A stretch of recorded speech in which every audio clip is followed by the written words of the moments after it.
Hoje mesmo uma jornada no livro do Gênesis. Eu vou dividir essas aulas com o Ricardo, dou algumas, ele dará outras aqui.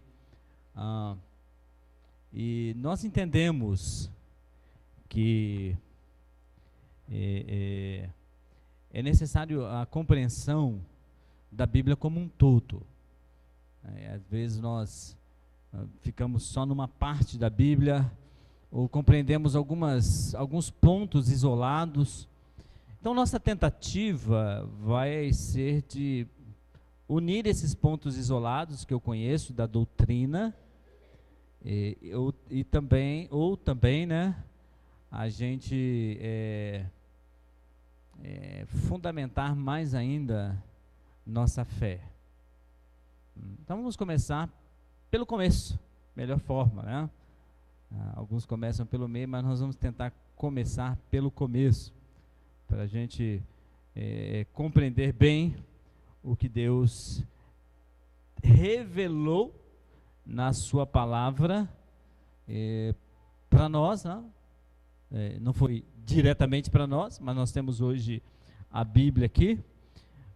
Foi inicialmente para um povo, nós vamos descobrir isso e tentar aí veicular essa mensagem até os nossos dias, 2019, tá? E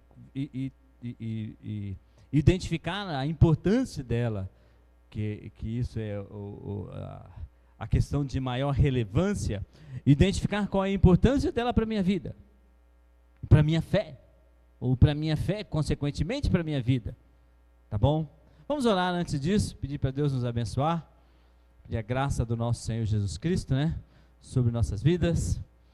Obrigado, Senhor, por esta manhã tão bonita. Obrigado por cuidar das nossas vidas de uma forma extraordinária. E isso é claro, também é evidente na reunião da sua igreja.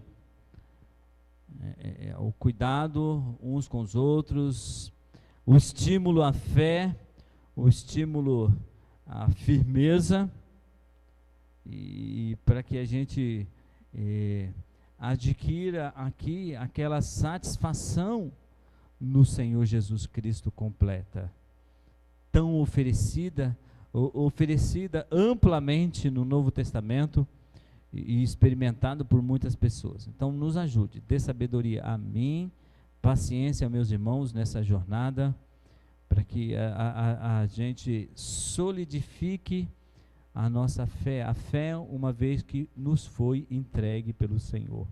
Muito obrigado mesmo, que a graça do Senhor esteja sobre nós, em nome de Jesus, amém. Irmãos, eu não sei quando foi o dia da última assembleia aqui, foi em fevereiro, deve ter sido mais ou menos um pouco menos de um mês atrás. A igreja aprovou que nós fizéssemos uma reforma lá nos banheiros, na verdade não no banheiro, providenciássemos outros banheiros. Então nós já começamos, a obra já começou. Se você quiser dar uma olhadinha lá, vai ficar muito legal, vai ficar melhor do que eu imaginava. A gente imagina uma coisa, né, e de repente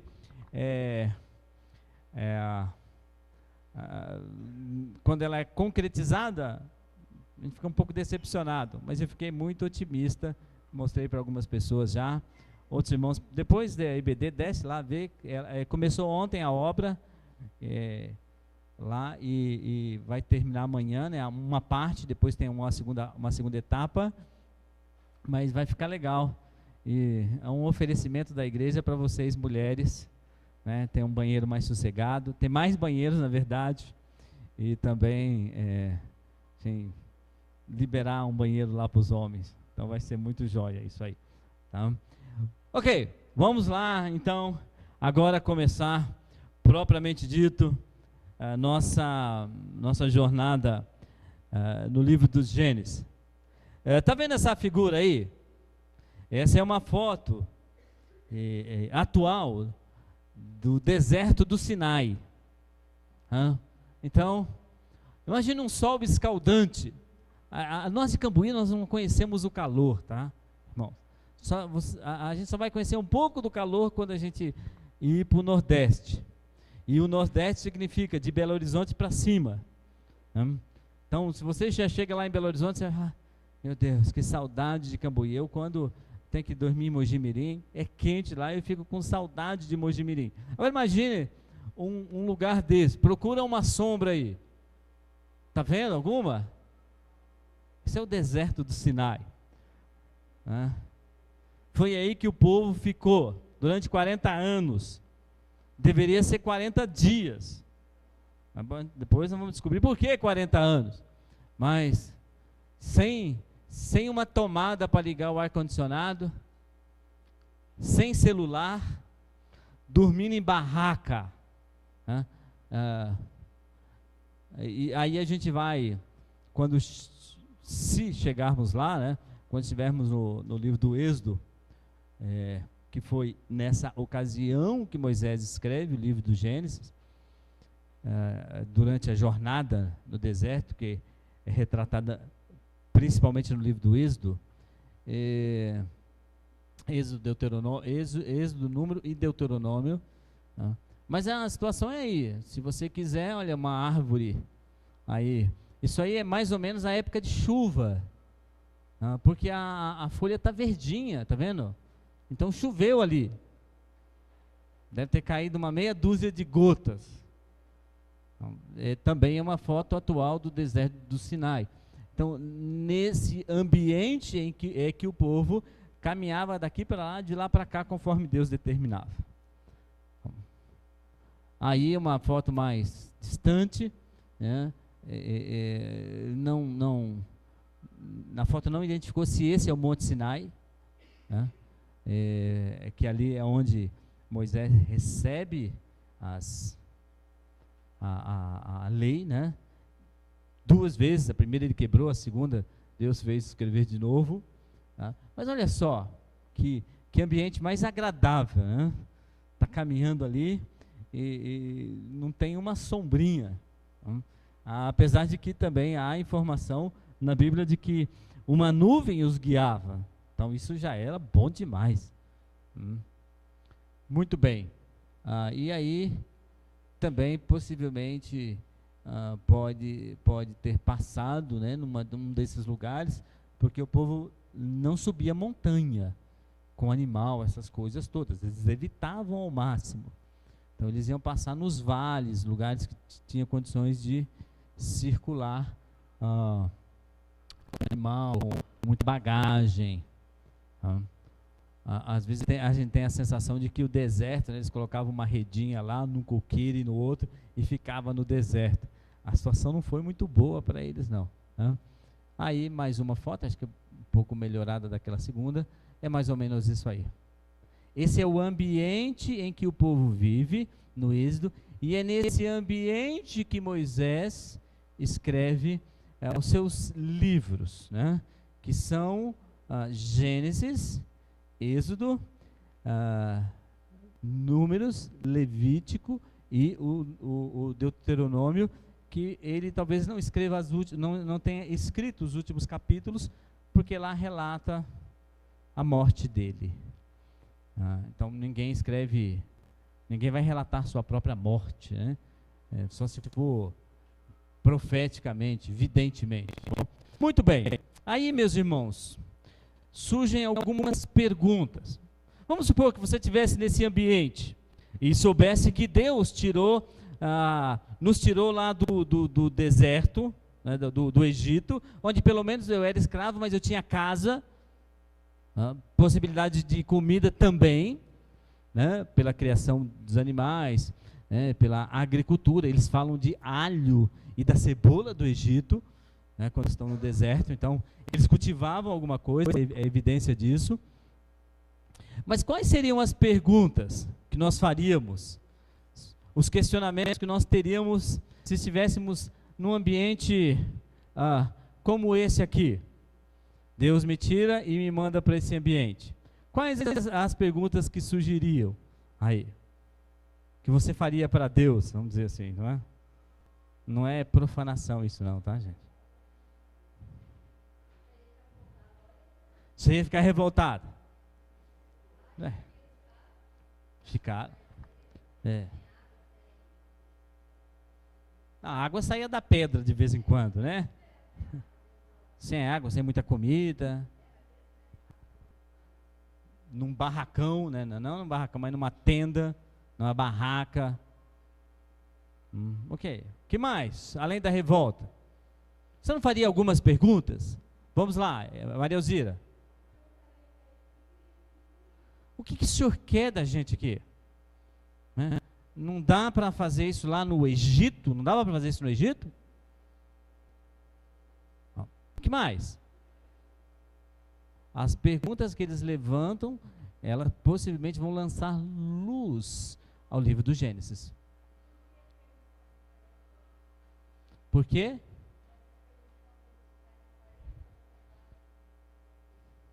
Não, uma pergunta é, por que eu tenho de ficar todo esse tempo aqui? Por quê? Não resolve isso rapidinho? Que mais? Qual pergunta você levantaria estando debaixo de um sol de até 50 graus, sem habilidade para caçar, e mesmo que tivesse habilidade para caçar, o que nós vamos achar aqui? Sem habilidade de transformar pedra em pão? Aí seria fácil, né? Por que tem mais de pedra aí? Perguntas que você faria para Deus, se estivesse lá.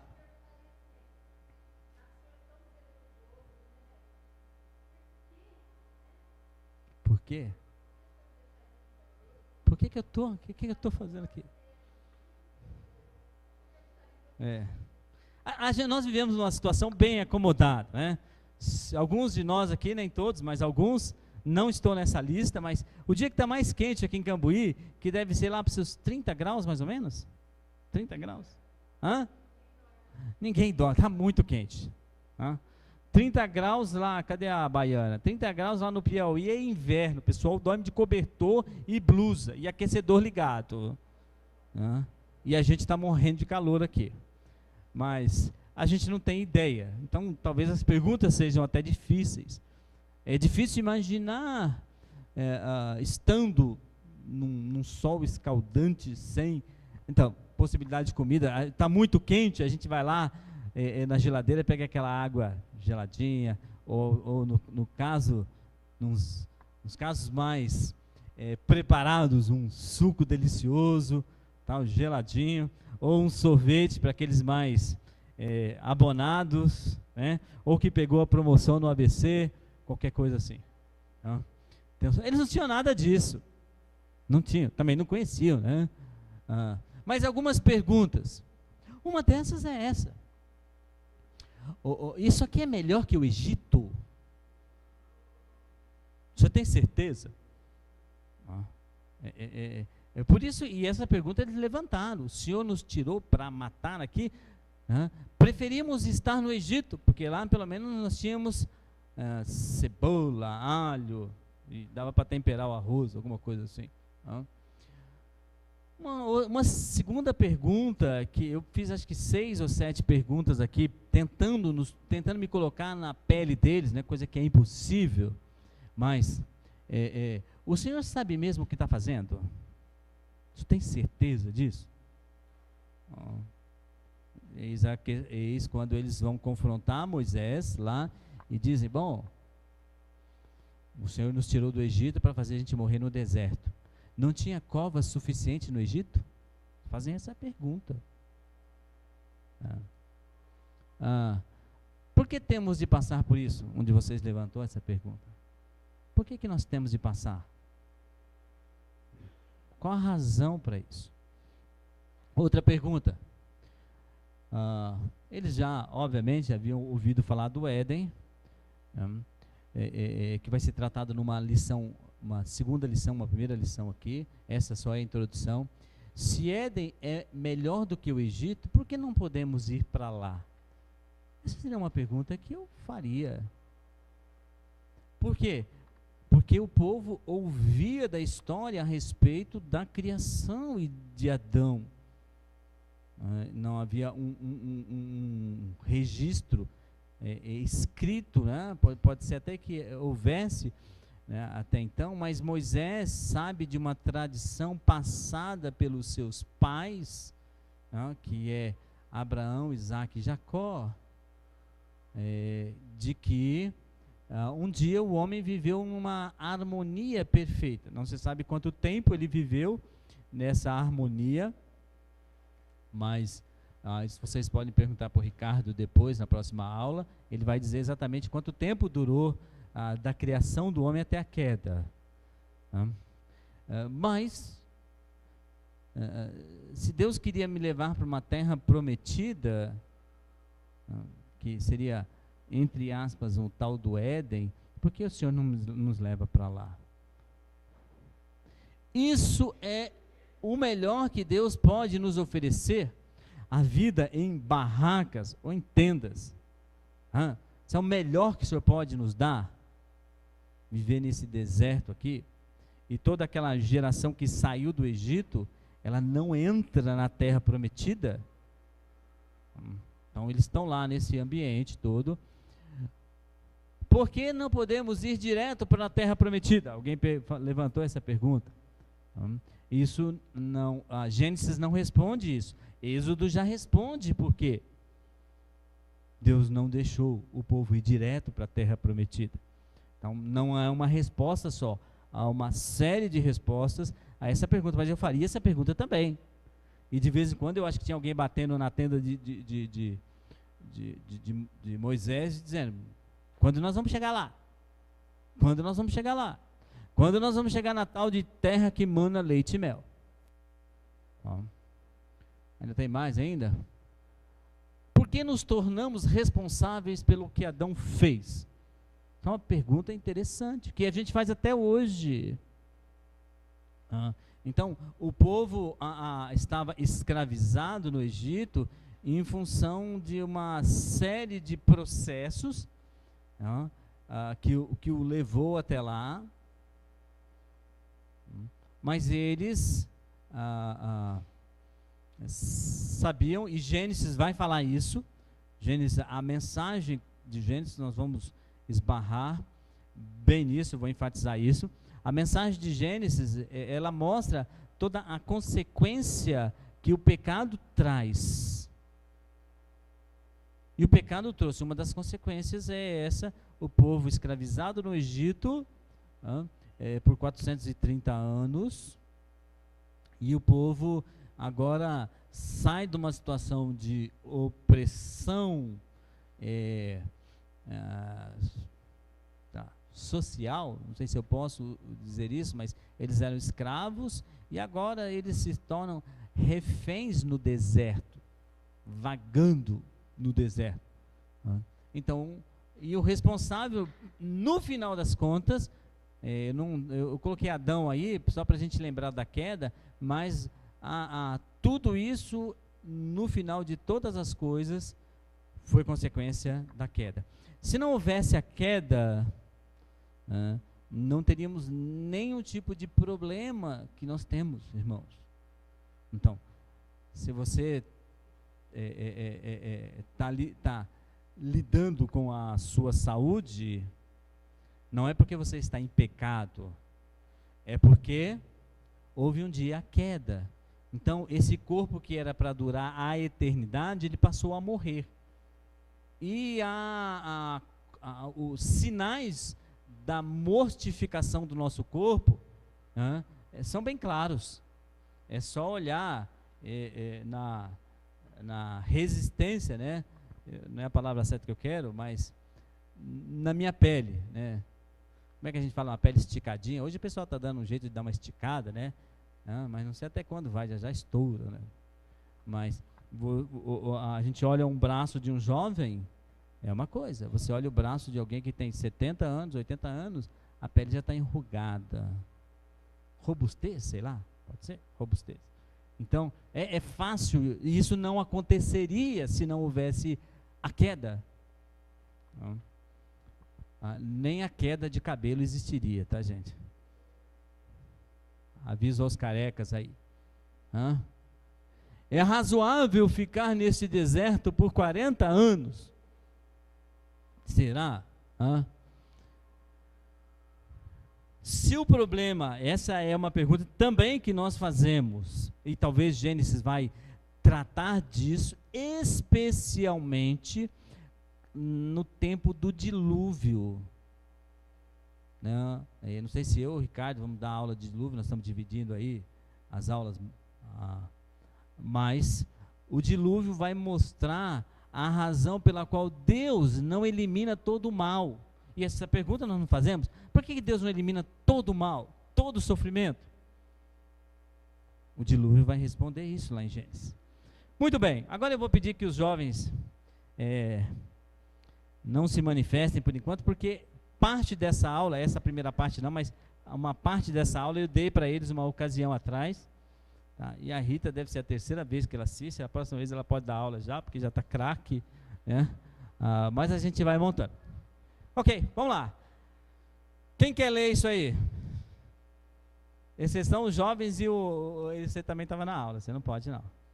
O Abel estava na aula. Nem o Ricardo, que é professor. Alguém quer arriscar? Você já vai falar, bom, deve ter a ver com Gênesis ou com Êxodo, porque eu não sei se o pastor está em Êxodo ou se ele está em Gênesis. Na verdade, eu estou no tempo do Êxodo em que foi escrito o livro do Gênesis. Bom, vocês conhecem essa palavra, é uma palavra em que língua? Pelo menos essa vocês têm que saber, gente. Que língua? Hebraico, ok. É a palavra dos desenhinhos aí. E aí, você consegue passar o mouse aí para mim? Passa o mouse aí. Ela se lê, ó, para onde, se você acompanha o mouse aí, vai todo para o seu lado esquerdo que ele aparece na tela lá. Aí, já apareceu na tela. Agora você tem que olhar lá. Ok, ela começa a ler do outro lado. Vai lá. Isso aí, ó. Isso é um B. B de bola. B. Vai para a segunda. Isso aí é tipo um H, mas o H, às vezes, na língua hebraica, tem um som de R. Então vai gravando B. Não, desculpa, isso não é H, não. Isso é um R. Tá? R mesmo. O RET, obrigado. É um R. É um R, estou confundindo. Isso é uma letra sem som. Ela não tem som. Essa aí, não tem som. Não sei, vamos tirar então. Isso aí é um X. CH. X. E o último é um T. Estão lendo? Conseguiram ou não? Então vou ler para vocês, tá? Eu não vou ler não. Está escrito aí, Bereshit. Que é isso aí, ó. Agora, por que o negócio não vai? Por causa do mouse? Então dá um enter para mim. Dá um enter para mim, por favor. Aí, ó. Isso significa, se ler dessa forma que você está vendo, está pequenininho, ó, Bereshit, tá? Que significa princípio, começo. Essa é a primeira palavra que apareceu na Bíblia. A primeira palavra que Moisés escreveu foi Bereshit, né? Que significa no princípio, literalmente. Né? E que nós depois, o tempo passou, tomou o nome de Gênesis, que Gênesis também tem a ver com primeiras coisas. Tá? Então tá aí, ó, esta é a primeira palavra do livro, por isso tomou o seu nome. Gênesis, chama Gênesis porque a primeira palavra de Gênesis é Gênesis. Né? Então seria, acho que tem alguma versão aí que eu li uma vez, que escrito Gênesis, no princípio, não está. Acho que todas que eu li no princípio criou Deus os céus e a terra. Mas se você, não precisa decorar isso. Isso aí é só para curiosidade, tá bom, de vocês. Muito bem. Pergunto, e menos os jovens podem responder, porque já tiveram essa aula, e eles sabem disso com toda certeza. Quem foi que escreveu o livro do Gênesis? Eu já falei aqui, você não estava dormindo, né? Quem? Moisés. Muito bem. Foi Moisés mesmo. A figura já está mostrando ali, né? Ele vendo a sarça lá no... A sarça não está no livro do Gênesis, está no livro do Êxodo, mas para identificar Moisés aí. Quem era a audiência inicial do livro do Gênesis? Quem ouviu? Quem foram as primeiras pessoas a ouvirem o que Moisés escreveu? Moisés escreveu e leu. Quem estava ouvindo? Vai falar, já sei, a mulher de Moisés. Vai falar, errado. Também. A Fabiana disse o povo. Que povo? Ok, exatamente. Quando Moisés escreve o livro do Gênesis, a audiência dele era o povo que saíra do Egito e se encontrava vagando no deserto. Então, lembra que eu iniciei a aula aqui mostrando aquelas imagens do Sinai? Era esse povo que ouviria em primeira mão esse escrito do livro do Gênesis. Então, Moisés tem alguns propósitos para escrever, nós vamos conversar um pouquinho sobre eles, olhar aqui no decorrer da aula, como é que isso desenvolve. Quando nós escrevemos alguma coisa, irmãos, nós temos propósitos principais. O meu principal propósito é esse, mas isso não significa que eu não tenha outros propósitos secundários. Então, outras intenções. Então, Moisés tinha uma intenção clara e tinha outras por baixo dessas, né, que ele vai esbarrando no livro. Logicamente que uma delas, não creio que essa seja a principal, mas uma delas é o quê? É preservar uma história que ele conhecia, que estava sendo passado para ele de geração a geração. Então ele precisa registrar isso. Isso acontece também com os evangelhos. Lembra que o apóstolo Pedro escreve, né, sobre as tradições. Hebreus também parece, o livro dos Hebreus também acho que fala sobre as tradições que nos foram passadas pelos santos apóstolos. O que são as tradições? Tessalonicenses fala isso também, Paulo. Eram essas histórias que eram relatadas verbalmente. Agora, quando eu conto uma história verbalmente, vamos supor que eu conte para o Abel, o Abel vai prestar atenção, eu estou lá meia hora falando sobre a história, ele está prestando atenção, mas a memória dele vai traí-lo quando ele passar essa história para alguém, ele vai esquecer de alguns dados. E aí, vamos supor que ele passe isso para o seu justo pega, ouve a história, meia hora lá, tal, e aquilo que ele tem dúvida, ele vai dar um jeito de dar uma consertadinha, e passa para o seu justo ouviu a história, mas talvez a história que eu contei para o Abel não seja exatamente igual a que o Abel conta para o seu justo, e assim por diante. Então as tradições vão passando, chega um momento que a pessoa fala, opa, precisa ser registrado isso aqui. Por quê? Porque às vezes tem duas histórias e elas têm informações diferentes. Então deixa eu escrever isso aqui. E a melhor coisa é escrever a história, porque aí nós passamos a ter um registro. Então, quando eu tenho um registro, eu vou lá e verifico. Opa, se eu tenho dúvida, espera aí, o que está nesse registro aí? Então, está lá os registros, né? Aparece no livro dos Gênesis as genealogias, né? Conhecidas como Toledos, os filhos de quem são, de onde vieram, as tabelas das nações, tudo isso. Então são informações que foram passadas que dificilmente elas continuariam corretas se alguém não registrasse. E a melhor pessoa para registrar isso foi Moisés, não é verdade? Onde Moisés foi treinado?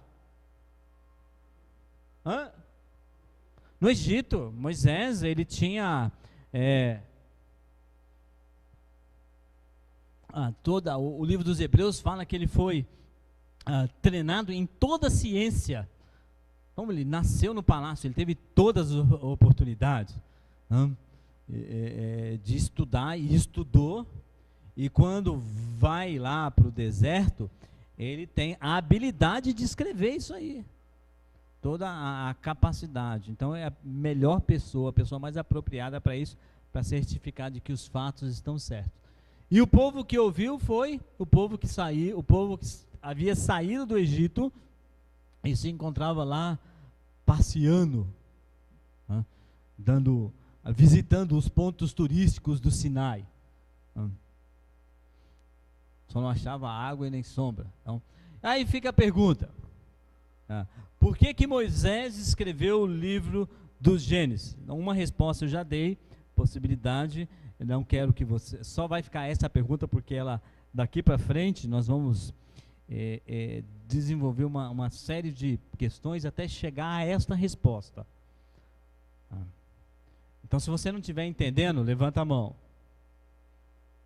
Eu vou pedir para você fazer sua pergunta, lógico. Tá bom?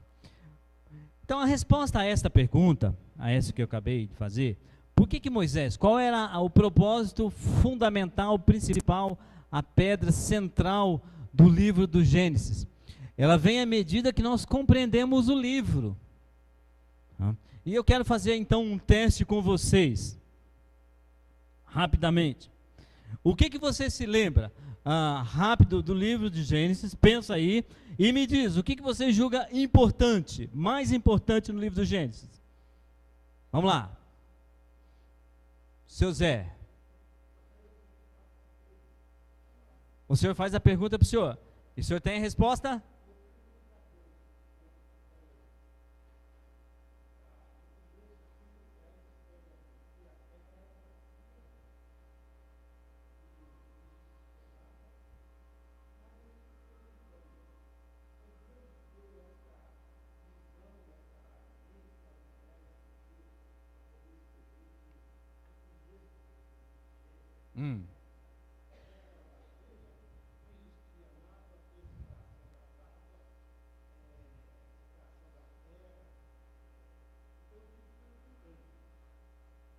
Quem deu essa informação para Moisés?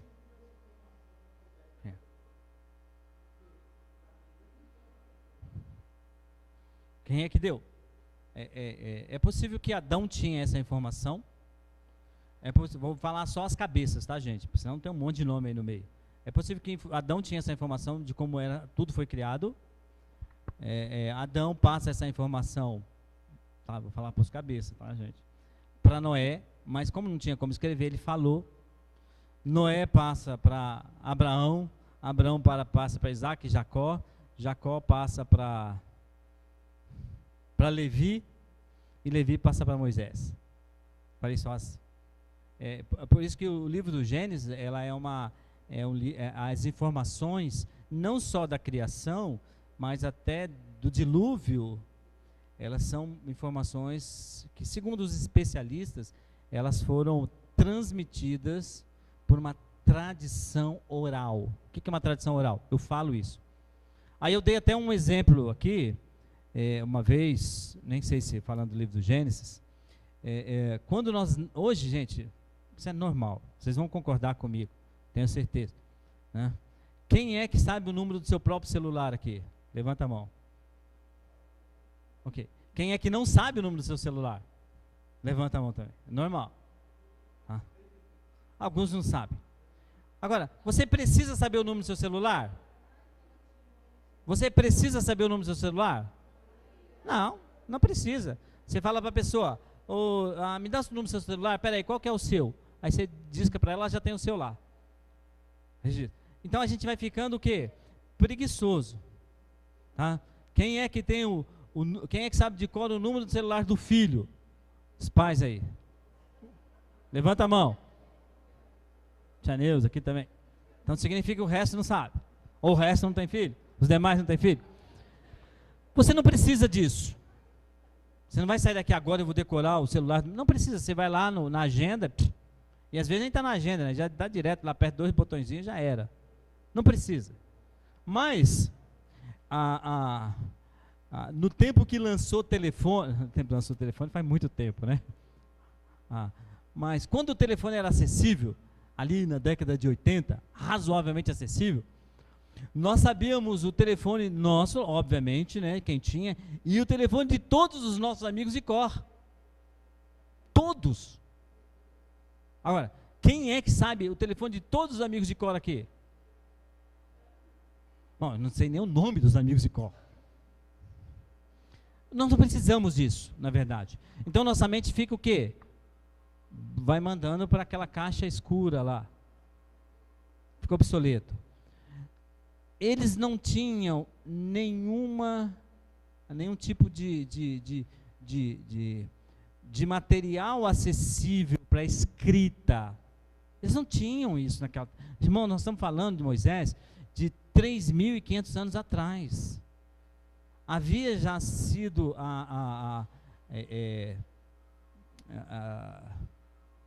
inaugurado, eu falava, não é inauguração, mas os sumerianos, né, que é um povo antes de Moisés, eles já tinham registros escritos. Os egípcios também já tinham. Mas os hebreus, isso era precário. Então o que você faz? O que você tem de garantia? A memória. Nós não tínhamos um celular na década de 80 para a gente ligar para as pessoas pela agenda. Eu tinha que ter a memória. Alguns de vocês, se ficarem na rua e tiverem que ligar para o celular do pai, da mãe, do filho, da rua, aliás, né, não consegue nem orelhão mais, né? Não precisa. Vamos falar, gente, qual que é o telefone? Ele vai começar a ligar e começa a chutar o telefone, né? Ou liga para alguém, você sabe o número do telefone do meu filho? Vê aí. Né?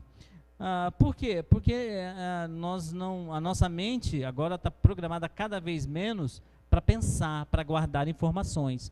Isso é uma tragédia. Uma tragédia. Porque a gente vai ficando o quê? Preguiçoso. Então, naquele tempo, seu Zé, eles não tinham os recursos, né? Moisés não abriu o notebook dele lá no deserto e começou a digitar o tablet dele, né? Aqui é tablet e notebook ao mesmo tempo. Não, ele não tinha isso. Ele tinha o quê? Ele tinha a memória. E muito bem treinada.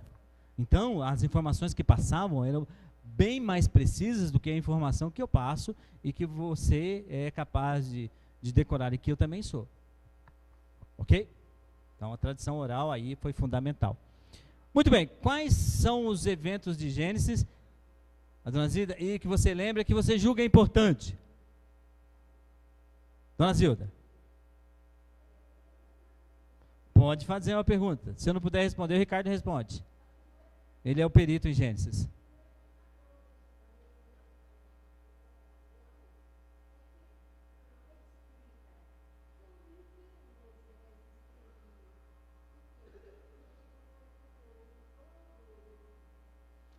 O material que ele usava para escrever.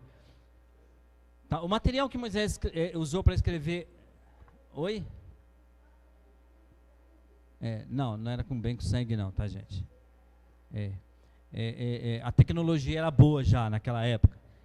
Tá? Alguns acham que Moisés escreveu toda a história em pedra. O material inicial para escrever a história... Os 10 mandamentos foram escritos em pedras, então ele desce com 2 pedras escritas. Mas era já usado, dona Zilda, o pergaminho, que é o material retirado de um animal. Ele usava o pergaminho, tá? E...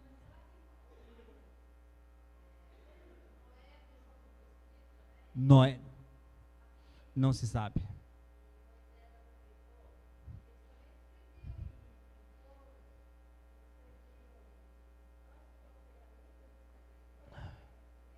Eu não sei se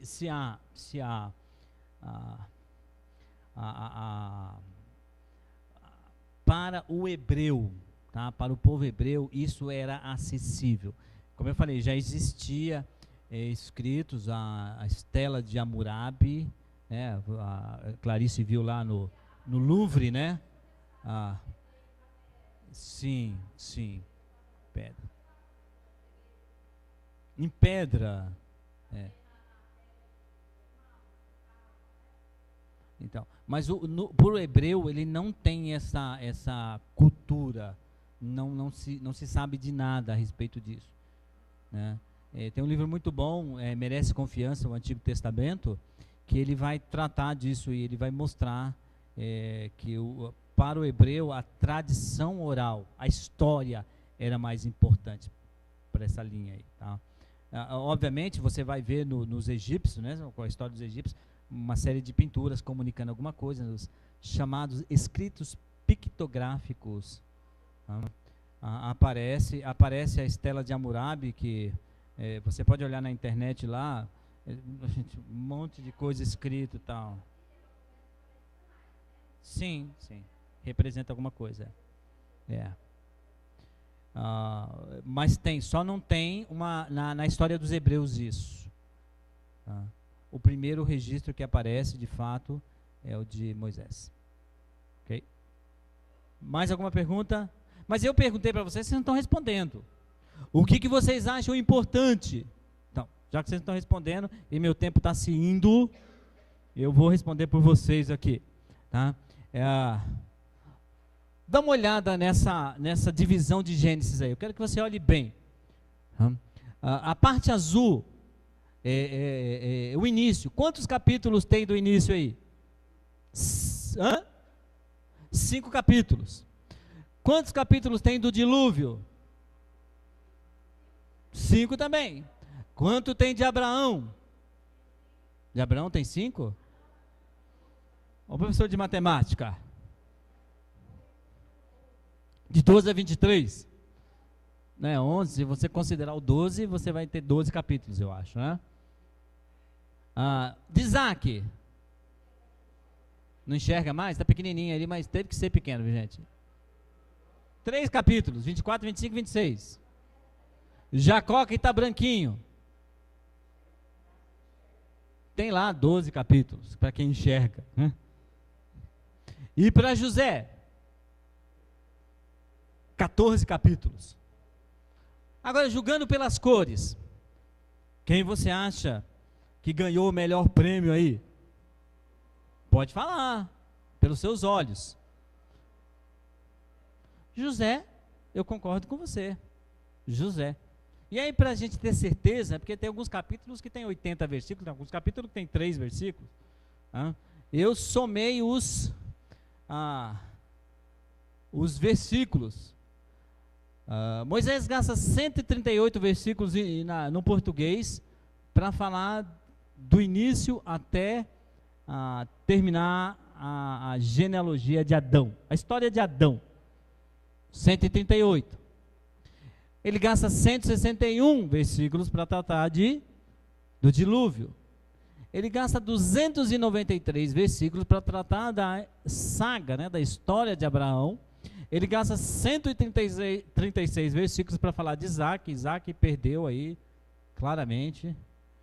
Ele gasta 356 versículos para falar de Jacó. E ele gasta 449 versículos para tratar de José, da história de José.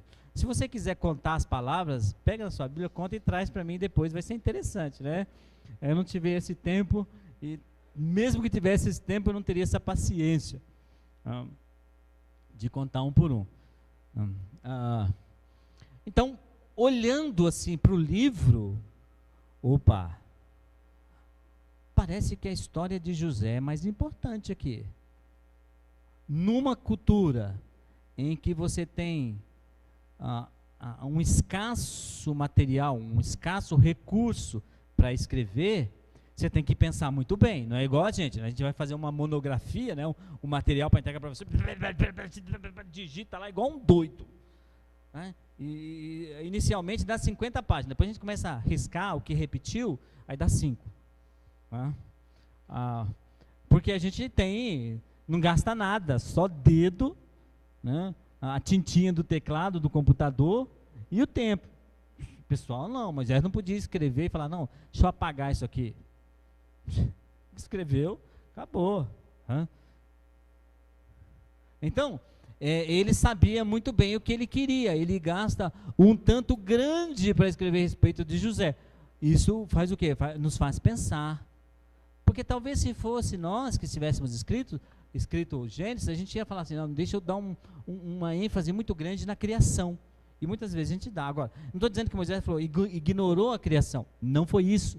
Eu estou dizendo que ele tinha um propósito intencional e gastou tempo bastante com a história de José. E foi gastando menos. Está vendo? Com Abraão, com Jacó, né? Isaac ali ficou um fiozinho. Okay? Então fica mais ou menos assim, ó. Criação e a história de Adão, 1 a 5, história de Noé, dá para enxergar já isso, 6 a 11, história de Abraão, 12 a 23, história de Isaac, 24 a 26, e história de Jacó, 27 a 36, história de José. Muito bem.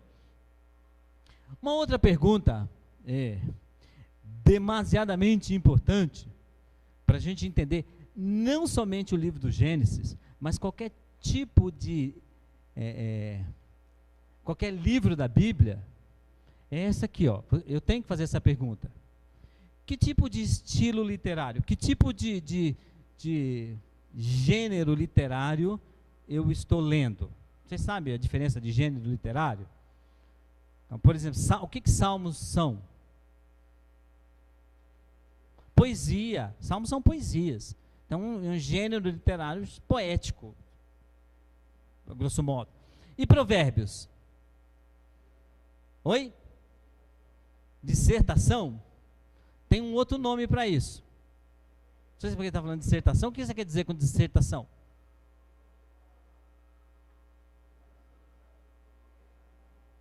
Ok, uma reflexão de pensamentos. Mais ou menos isso. Eles são, eu não sei qual o nome técnico para isso, mas são ditos populares. Quem escreveu, na verdade não escreveu. Quem montou o livro de Provérbios fez uma mamata.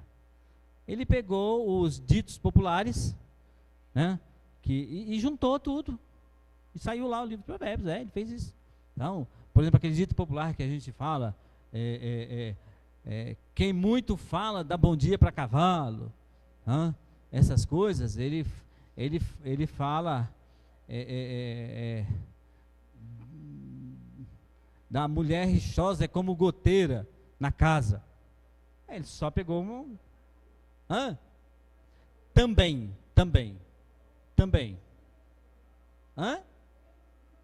3.000, mas não sei se estão todos ali, viu?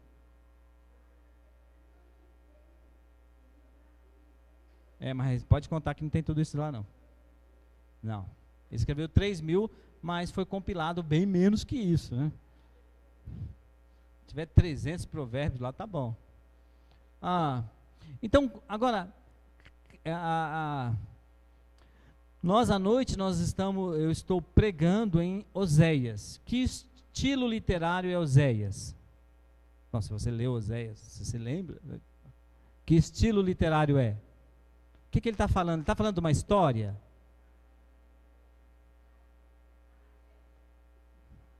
Oséias não é narrativo. No começo parece ser. Ele começa a contar uma história, mas depois você percebe que não é narrativa. O que é? É chamada narrativa profética. Narrativa profética. Você pode pegar Isaías, Ezequiel, Jeremias, não Lamentações. Lamentações de Jeremias é poesia. É um estilo literário. Então não dá para ler, por exemplo, eu não posso ler Salmo como eu leio os Evangelhos. Uma promessa lá em Salmo. Não. Salmos são poesias que revelam, né, a emoção do autor sem tropeçar na teologia. Agora, Gênesis, que tipo de literatura estamos falando? O que Gênesis é? Aí vocês falam,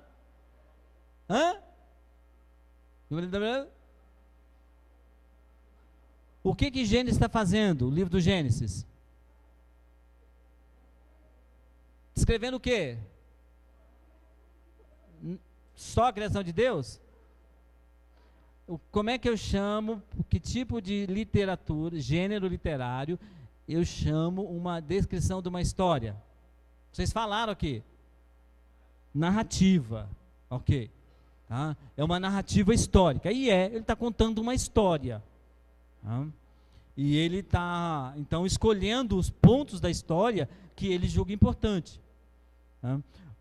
Por exemplo, os evangelhos, lá no Evangelho de João, João fala assim, olha, é uma narrativa histórica também, um pouco diferente, muito particular os evangelhos, mas João fala assim, se fosse registrar tudo o que esse homem fez, não haveria livro no mundo que coubesse as suas histórias, os seus feitos. Mas estes foram separados para que vós creiais que ele é o Filho de Deus. Então João tinha uma intenção, ele selecionou o material. Moisés seleciona o material aqui que ele tem a intenção de... Então, narrativa histórica, então, ela é composta do quê? Quando qualquer tipo de narrativa, seja ela bíblica, seja ela secular, ela é composta de 3 elementos, uma narrativa histórica. Você está lendo a história de, sei lá, de alguém escreveu a história tentando pensar em história secular aqui, Conde de Monte Cristo, é isso? Conde de Monte Cristo. O cara decidiu escrever, vários escreveram já. Então ele tem, o escritor da narrativa, ele tem na cabeça 3 coisas. Narrativa histórica. A primeira está bem pequenininho aí, gente, prometo melhorar da próxima vez, mas se você não está enxergando, dê um pulo para frente ou troque o óculos. Tá? O mais barato é vir para frente. Então, a narrativa histórica ela tem um início, uma introdução. E aí, Gênesis, você já sabe, deixou muito claro qual que é o início. E aí a história vai caminhando, porque ela tem que chegar num clímax. Tem que chegar num ponto especial. O historiador, quem está contando uma narrativa, vai fazer isso. Se você estiver contando uma história, eu quero contar a história do meu irmão. Você sabe onde é o ponto alto da história. Você quer contar a história do seu irmão e mostrar como ele chegou até ser um presidente do Brasil. Talvez não tenha ninguém que seja irmão do Lula aqui, né? Ou do Bolsonaro. Mas como é que, você começa a contar, mas você sabe, eu quero chegar lá em cima. Mas a história do meu irmão não terminou quando ele é presidente do Brasil. Pode ser que tenha seu irmão, depois que foi presidente do Brasil, se tornou preso. Qualquer coincidência é mera semelhança. Ou qualquer semelhança é mera coincidência. Qualquer um que você escolher. Mas você quer contar a história, começa quando ele era um funcionário metalúrgico, numa cidade grande desse país, começa a contar a história, até que ele chegou como presidente. Esse é o clímax. Mas aí nós vamos para o fechamento da história. Terminou sua carreira de modo ruim. Entenderam? Pescaram? Toda narrativa histórica, ela tem um início, ela tem um clímax e ela vai até um fechamento. Gênesis não é diferente. Não é. Então, aí, deixa eu ver se eu tenho esse aqui. Como é que está esse aqui? Oi.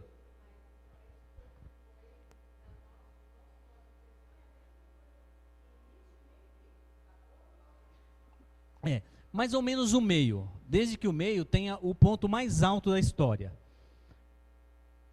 O ponto mais alto, que eu chamo de clímax. Início, ele tem o corpo, mas dentro do corpo ele está caminhando para chegar a algum lugar. Como é que ele faz isso? Então, aí, é composta de um início, um clímax e um fechamento, tá bom? O início, todo mundo sabe, é a criação, não é isso? E o fim? Qual que foi a última história? José. O clímax nós não sabemos, mas nós sabemos, olha só. Nós sabemos o início, que é a criação. Nós sabemos o final, que é a história de José. Desculpa a letra pequena aí, mas não cabia também, né? Vocês sabem disso. Então precisamos comprar uma TV que pega esse aqui, ó. de 200 polegadas. Aí vai ficar show de bola, né? Ou quem é que vai financiar? Ouvi aí alguém financiando? Alguém falou, eu assumo. Estarei orando. Muito obrigado. Todo bom projeto começa com uma boa vida de oração. Então, contamos com isso. Muito bem, o que nós temos no início? Nós temos a criação, nós temos o relato de Adão, criado à imagem de Deus. Então, tá vendo? Relato da criação, o relato de Adão, que foi criado à imagem de Deus. Inclui o plano ideal de Deus. Um capítulo muito importante na história de Adão é o capítulo 2, que começa no versículo 4. Deus coloca o homem em condições ideais, com a esposa ideal e no lugar ideal. Então, ler capítulo 2 é sensacional. O capítulo 2 começa a repetir um pouco do capítulo 1, mas ele concentra no quê? No homem. Então,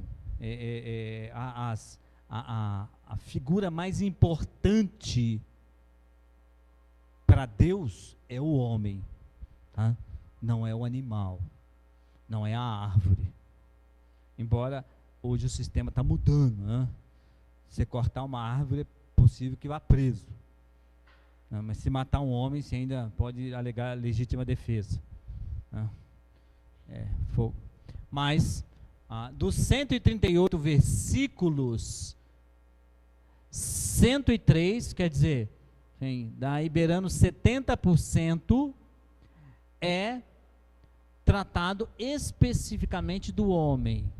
A criação é importante, ela é importante, mas nesse momento, para Moisés, e se torna para nós, e aquilo que Deus revelou, a importância recai sobre o homem, e a burrada que ele fez. E aí eu fiz uma frasezinha só para a gente ter uma ideia. O homem foi criado para encher a terra com a imagem de Deus, não foi isso que Deus falou? Multiplique e enche a terra. Deus falou para Adão e para Eva. Mas multiplicou o quê? Ao invés de multiplicar a terra e encherla, multiplicar e encher a terra, o que o homem multiplica? Gente, lê o livro do Gênesis pensando nisso, para você falar, tem razão. Por quê? Logo depois da queda, o Caim mata o seu irmão. Logo no final do capítulo 4 do livro do Gênesis, o filho de Caim, Tubal-Caim, Lameque, né? Lameque, filho se eu estiver errando, eu erraria só no nome, não nos fatos. Mas ele mata 2 homens, 2 pessoas. Então de 1 passou para 2. Quando chega no capítulo 6 do livro do Gênesis, Deus fala, eu estou cansado da maldade do homem. Então, houve um problema sério aí na máquina, em função do pecado. Então, ao invés de multiplicar a imagem de Deus, o homem multiplica a maldade. Livro do Gênesis termina com morte. Impressionante. O último capítulo lá de Gênesis. Jacó morre, José morre, e por aí vai. Então esse é o início. Vamos olhar o final. A história de José tem 449 versículos. Desses, 36 fala do conflito com seus irmãos, e 413 versículos fala especificamente da vida de José. Mais uma vez, me desculpe pela letra pequena, tá, irmãos? Fala da sua prisão, fala da sua ascensão, né, de como ele subiu ao segundo homem mais poderoso da terra. Fala da sua missão, que ele deixa bem claro sua missão. Aquele é um versículo chave na história de José, quando José fala, olha, para que Deus preservasse a família, é que ele me colocou aqui. Tá? Então, a expressão de redenção, de salvação. Tá? Que sua missão era a salvação da sua família por meio da sua vida ou sua morte. Último relato do livro de Gênesis. Na verdade, sua vida, sua morte é o último relato do livro do Gênesis. Então, o livro do Gênesis começa com criação e termina com morte. Deveria? Não. Não. Não, a queda, o pecado foi que interferiu na história. Gente, estou sendo muito... Tá dando para pegar aí? Tudo bem? Estão dormindo ainda ou não? Tá. Eu estou mostrando geralzão. Bem geral. Tá? Depois a gente vai pegar mais algumas coisas e certificar de que vocês entenderam. Então vamos lá. Como é que o livro é fechado? Tá? Como é que termina o livro do Gênesis? Em meio a um caos generalizado produzido pela queda. Por que eu chamo de caos? O que os irmãos de José aprontaram? O que eles fizeram? O que Jacó faz? Engana o próprio irmão, engana o pai, a mãe. E o que os irmãos de José fazem com ele? O vendem. Ele só não morreu porque houve a intervenção de um dos seus irmãos. Então, em meio a um caos, o livro do Gênesis, uma vez eu fui visitar meu pai, então peguei ônibus, aí fiquei horas dentro de ônibus, mas não sei de quantas horas. E aí eu fui lendo o livro do Gênesis. Chegou um momento e falei, gente, mas só tem coisa ruim nesse livro do Gênesis. Só tem mesmo. É Abraão entregando sua esposa, é Isaac repetindo, é Jacó enganando, é Noé enchendo o caneco e amaldiçoando seus filhos, é a torre de... Só tem coisa ruim. Mas o que o autor fez? Tinha coisa boa no meio? Lógico que tinha. Mas ele tem a intenção de mostrar alguma coisa para aqueles leitores. E uma das principais coisas é, olha só, a consequência da queda, o que vem fazendo. Tá? Então, vocês estão nesse deserto aqui, não é porque vocês fizeram alguma coisa de ruim, apesar de que vocês são ruins também. Mas, esse negócio, ele tem um fio que vai lá atrás. Lá. E a pergunta que eu faria é, se esse negócio, esse problema, tem um fio que vai lá atrás, que é a queda lá de Adão, o pecado, a pergunta é, como é que se resolve isso? Dá uma solução, não é verdade? E nós podemos fazer essa pergunta hoje. Se tudo que nós sofremos, até as nossas próprias escolhas, a mentira que cometemos, o pecado, o olhar imoral, enfim, todos os pecados que a gente não quer fazer e acaba fazendo, ele tem um fio. A natureza está em nós. Da onde veio isso? Então, lá da queda. Mas não adianta falar, bom, Adão, quando eu chegar no céu, eu vou encher você de tapa. Não vai resolver muita coisa. Que isso não vai acontecer. É como é que essa questão é resolvida e é tratada. Então, quando a turma batia lá na porta de Moisés, meu filho aqui não me obedece de jeito nenhum, já cansei de jogar pedra nesse moleque. Porque lá não era varinha, não, era pedrada na cabeça. E se o filho fosse muito obstinado, todo mundo jogava uma pedra. Então, depois da quinta pedra, o bicho já não sentia mais nada, né? E tinha aquele maldoso que 3 dias depois o cadáver estava ali, deixa eu jogar uma pedra. Ok, mas o que está mostrando? Está mostrando um problema sério. Então, em meio a um caos, Deus designou uma família para que um dos seus descendentes trouxesse redenção. Que é o que nós esperamos. Eu não sei se vai dar tempo, eu tinha muito mais coisa para dizer do que isso. Nunca dá, né? A nossa IBD podia até meio-dia. Vou pensar nisso aí. Mas, irmãos, Paulo fala isso em Romanos 8.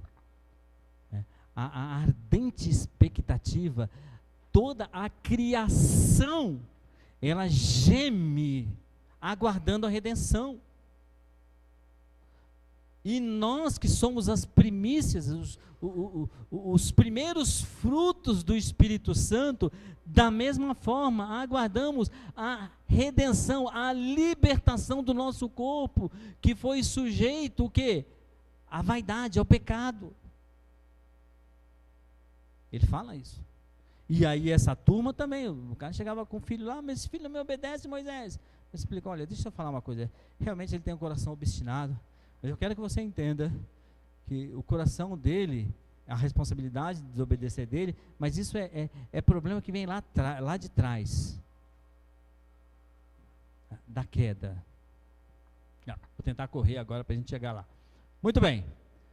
Opa, estou voltando aqui. Esse é o fechamento, ok. Então, do começo até o fim, qual que é o clímax? Aonde nós vamos chegar nisso aí? E aí, onde eu mais queria ficar, menos eu terei tempo para lidar. Tá? Gênesis 1 e 12, no início, é o ambiente perfeito. Ambiente perfeito, a criação. Deus separa, Deus organiza tudo. Cria o que precisa ser criado. Distribui o que precisa ser distribuído. Dá condição de reprodução para todas as espécies. Não? Tal, ali... Perfeito. A história deveria continuar assim, mas ela tem um problema. Tem o capítulo 3 de Gênesis, que foi a derradeira, né? Foi para o buraco. Aí eu vou pedir para alguém abrir em Gênesis 3,15, por favor. Vou ler só alguns versículos. Aí. Depois que Adão viu, né? Ele come da árvore do conhecimento do bem e do mal, e aí ele percebe que ele estava nu. Fiz uma burrada. O que eu fiz? E aí Deus começa a determinar as consequências que o homem teria em função da sua desobediência. E ele já tinha falado isso. Se você comer, você vai morrer. Mas e aí agora? Gênesis 3,15.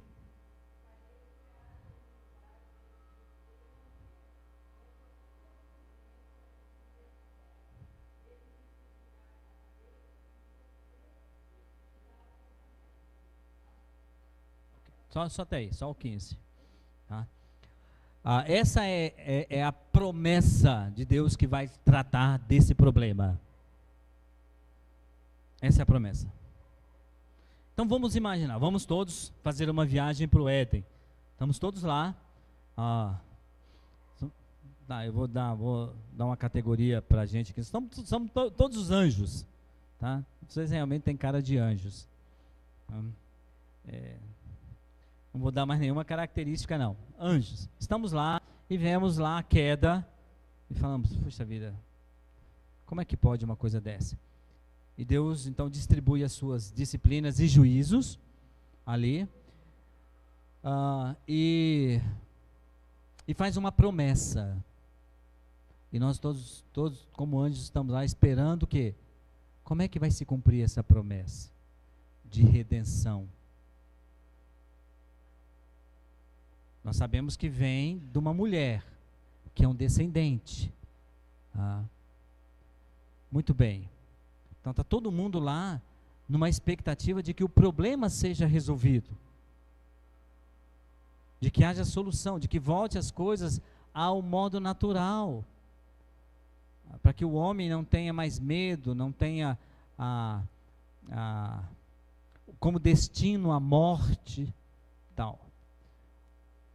Quando chega no capítulo 4, versículo 1, você pode ir folheando, parece que Eva acha que Caim é esse descendente. Ela fala aí, Deus me deu um varão com o auxílio do Senhor. Eu tive um varão com o auxílio do Senhor. Essa expressão para ser usada não era uma expressão simples. Talvez Eva tivesse dito assim, bom, Caim é o descendente que vai resolver esse problema. Caim vai solucionar. Por quê? O problema está ali. Houve a queda. As consequências vêm, morte, Caim é a pessoa. Mas rapidamente descobre que Caim não é a pessoa. Olha lá o versículo, a história vai subindo. 4:25. Alguém pode ler? Alguns eu vou... Gente, 5 minutos. Não é possível.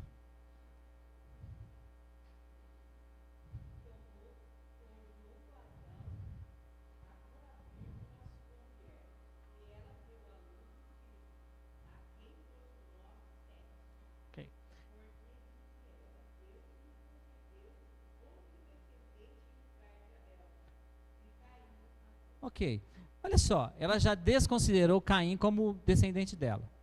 E ela olha e fala, bom, Deus me deu 7 no lugar de Abel. Pode ser que Abel fosse, mas Caim atrapalhou o negócio aí. Então 7, talvez 7 seja o descendente que vai resolver. Por quê? Porque Adão havia experimentado a plenitude de uma vida sem a presença do conhecimento do bem e do mal, do pecado.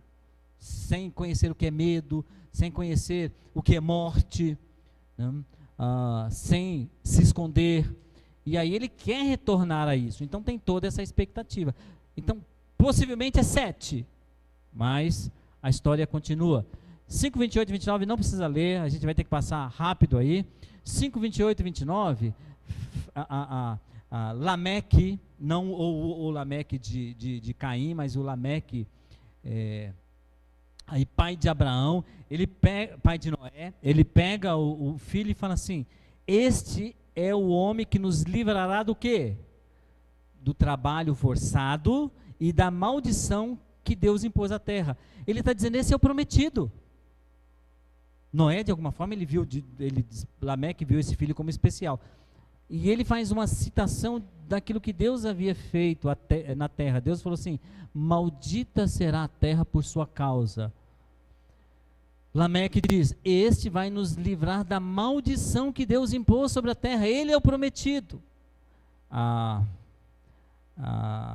E dos trabalhos forçados, né, do trabalho laboroso, penoso que nós temos aqui. Deus falou, Adão, a partir de agora você vai comer do suor do seu trabalho.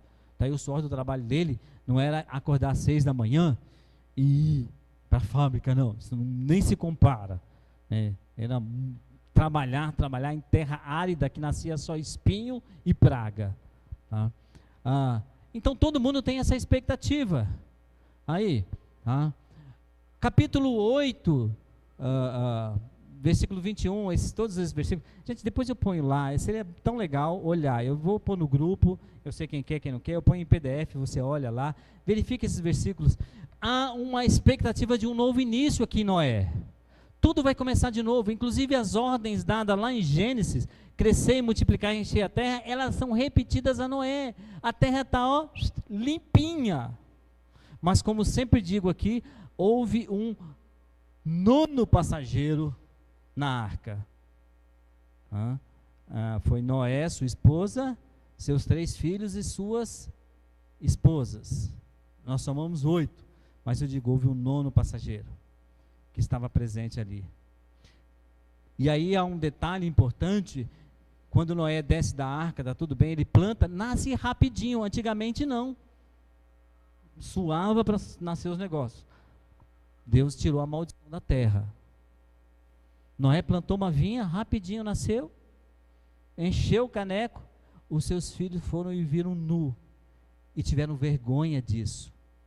A mesma coisa acontece lá em Gênesis. Quando Adão comeu do fruto, percebeu que estava nu. Então, foi aonde Noé sabia que o 9º passageiro estava na arca, que era o pecado. Eu creio que toda a expectativa de Noé era, está tudo resolvido, daqui para frente é o Éden. Mas quando o seu filho viu nu, quando eles vão, um segurando numa ponta da capa, o outro na outra, assim, e cobrem o pai, e Cã vê o filho nu, por isso que é amaldiçoado, eles percebem, o problema ainda está aqui. O pecado continua. E aí é uma boa resposta para aquelas pessoas que perguntam, por que Deus não resolve o problema do mal? Mas eu vou deixar para o Ricardo, mais dele do que eu. Muito bem, um novo início, há a promessa em Abraão 12:3, né? Repetida lá em 21:1-2, e nós chegamos a Gênesis 22:16 e 17. Em 5 minutos eu vou dar uma aula aqui, tá? O que acontece em Gênesis 22? Dá uma olhada aí, rapidinho. Gênesis 22. Gênesis capítulo 22. Só dá uma olhada aí, o que está acontecendo aí. Aí vocês vão lembrar das aulas de escola dominical, das citações.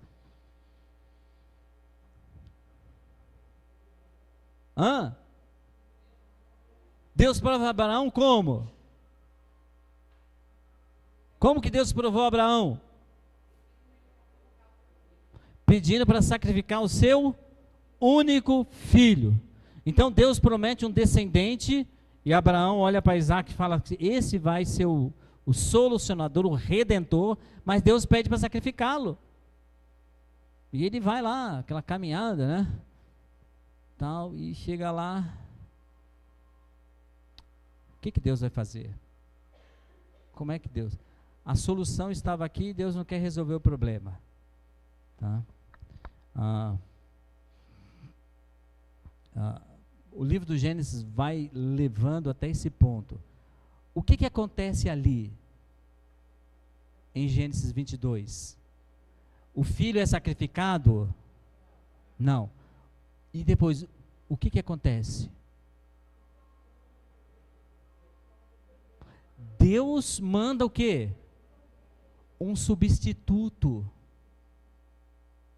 Muita gente acha que Isaac é um tipo de Cristo. Não, ele não foi sacrificado, ele não é o tipo de Cristo. Quem é o tipo de Cristo aí? O Cordeiro, que substitui um sacrifício inválido. Ele pode ser o único filho de Abraão, mas o sacrifício dele não valeria. Então, em Gênesis 22, nós chegamos à conclusão do seguinte: o legítimo descendente de Gênesis 3,15 é aquele que foi prometido, que esmagaria a cabeça da serpente e ela apunhalaria o seu... Apunhalaria? Não tem punhal. Ela morderia o seu calcanhar. O que acontece quando uma serpente morde o calcanhar? Gente, toma uma picada de serpente, o que vai acontecer com você? Morre. Morre. Ele está dizendo, vai ter um problema, o descendente ele vai morrer. Então, lá em Gênesis 22, quando chega a um ponto de um descendente morrer, ele diz, não é este. Houve um substituto. Não é esse o descendente. Hoje não morreria porque se levam para o Butantan, se der tempo, né? Para o Butantan ou para um hospital. Mas na época não tinha Butantan, tá? O cara ia morrer mesmo, né? Um cordeiro inocente substitui a vida do filho de Abraão. Então, a todo momento o livro do Gênesis está apontando para o descendente. Quando alguém chega à conclusão de que é esse, ele fala, não, é um substituto. É alguém que não tem nada a ver com a história. O que aquele cordeiro tinha a ver com a história de Isaac? Nenhuma. Que relação ele tinha? Nenhuma. Nem foi criado por Abraão. Ele aparece, ele é providencial. Deus providencia um cordeiro para substituir.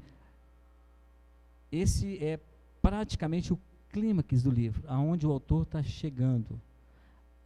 O cordeiro, é inevitável que o descendente da mulher, prometido em Gênesis 3,15, seja morto. Ok. Então, nós sabemos do início, nós sabemos do clímax, tá? Assim traria, assim traria a tão esperada redenção. Jacó não era o redentor, José não era o redentor, e a história praticamente não fecha em Gênesis. Acaba com morte. Ele está imaginando que a história ela vai continuar, a expectativa continua. Quando chega no livro do Êxodo, isso é apresentado também. Deixa eu ver o que é mais importante aqui para a gente. Tem tantas coisas tão importantes. Né? Ok. Então, ainda há aquela expectativa de alguém que vai resolver o problema, de um descendente, um substituto, que tem de morrer para resolver a questão. Tem de morrer, não tem jeito. Né? A serpente lhe morderá o calcanhar. Tá? Então, por que Moisés escreve? Talvez eu pare aqui, e aí em uma outra aula eu volte para a gente entender algumas coisas. Por que Moisés escreve o livro do Gênesis? Para lembrá-los, lembrar aquele povo e agora lembrar a gente de que apesar da multiplicação da maldade por causa da queda, lembra, já em Gênesis 6 o negócio está pegando fogo, Deus prometeu um descendente, eu teria que colocar ali, que morreria, trazendo plena redenção à sua criação.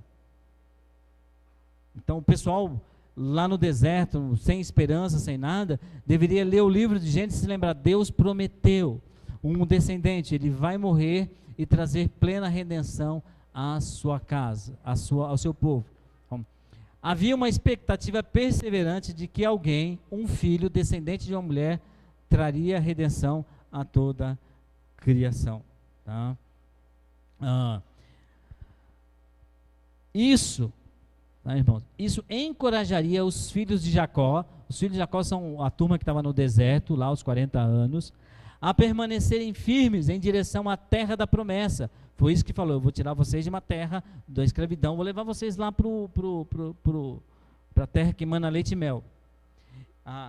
A qual fazia parte do cumprimento parcial dos desígnios de Deus.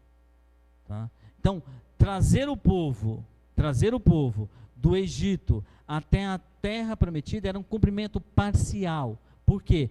Qual que era a promessa fundamental que eles deveriam colocar a sua fé?